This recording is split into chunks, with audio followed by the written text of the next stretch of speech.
ಇಂತಹ ಒಂದು ಸುಂದರ ಕಾರ್ಯಕ್ರಮದಲ್ಲಿ ಶ್ರೀಮಾನ್ ಪಾಸಿಟಿವ್ ತಮ್ಮಯ್ಯ ಅವರು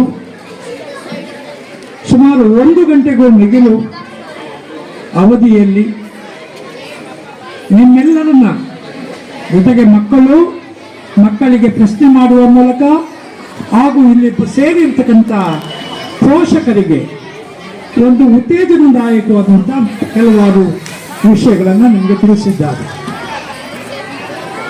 ಭೂಮಿ ಈ ರಾಸಾಯನಿಕ ವಸ್ತುಗಳಿಂದ ಇವತ್ತು ಯಾವ ಪರಿಸ್ಥಿತಿಯನ್ನು ಪಡೆದಿದೆ, ಆ ರಾಸಾಯನಿಕ ವಸ್ತುಗಳ ಸಿಂಪಡಣೆಯಿಂದ ನಾವು ಉತ್ಪಾದನೆ ಮಾಡುವ ಆಹಾರ ಏನಾಗಿದೆ, ಅದರಿಂದ ರೋಗಮಯವಾದಂಥ ಜಗತ್ತು ಹೇಗೆ ಸೃಷ್ಟಿಯಾಗಿದೆ ಎಂಬುದರ ಮೇಲೆ ಸುದೀರ್ಘವಾದಂಥ ಹಲವಾರು ವಿಷಯಗಳನ್ನು ತಮ್ಮ ಉಪನ್ಯಾಸದಲ್ಲಿ ತಿಳಿಸಿದ್ದಾರೆ.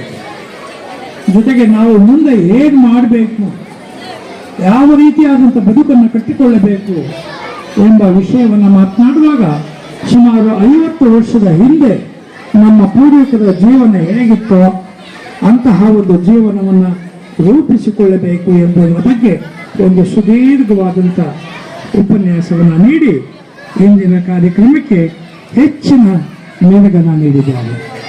ಜೊತೆಗೆ ಅವರು ಪಾರಿಜಾತಕ್ಕೆ ಗಿಡವನ್ನು ತಂದುಕೊಡ್ತೇನೆ ಅಂತ ಹೇಳಿದರೆ ವಿದ್ಯಾರ್ಥಿಗಳಿಗೆ ಬೇರೆ, ಗೃಹಿಣಿಯರಿಗೆ ಬೇರೆ, ದಂಪತಿಗಳನ್ನು ಸೇರಿಸಿ 3 ವಿಭಿನ್ನ ತರಗತಿಗಳನ್ನು ನಡೆಸಬೇಕು ಎಂಬ ವಿಷಯ ಅವರು ಪ್ರಸ್ತಾಪ ಮಾಡಿರುವುದರಿಂದ ಮುಂದಿನ ದಿನದಲ್ಲಿ ನಾವು ಆ ಒಂದು ಕಾರ್ಯಕ್ರಮವನ್ನು ರೂಪಿಸೋಣ.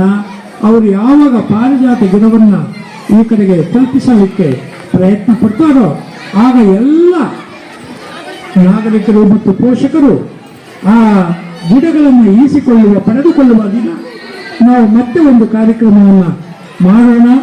ಅವತ್ತು ಮಕ್ಕಳಿಗೆ ಬೇರೆ, ಮಾತೆಯರಿಗೆ ಬೇರೆ, ತಂದೆಗಳಿಗೆ ಬೇರೆ 3 ವಿಭಿನ್ನವಾದಂಥ ವಿಷಯಗಳನ್ನು ಪ್ರಸ್ತಾಪ ಮಾಡಲಿಕ್ಕೆ ಮಾನ್ಯ ತಮ್ಮಯ್ಯನವರು ಸಿದ್ಧರಾಗಿದ್ದಾರೆ. ಅವರ ಜೀವನ ಒಂದು ದೊಡ್ಡ ಯಾತ್ರೆಯಾಗಿದೆ.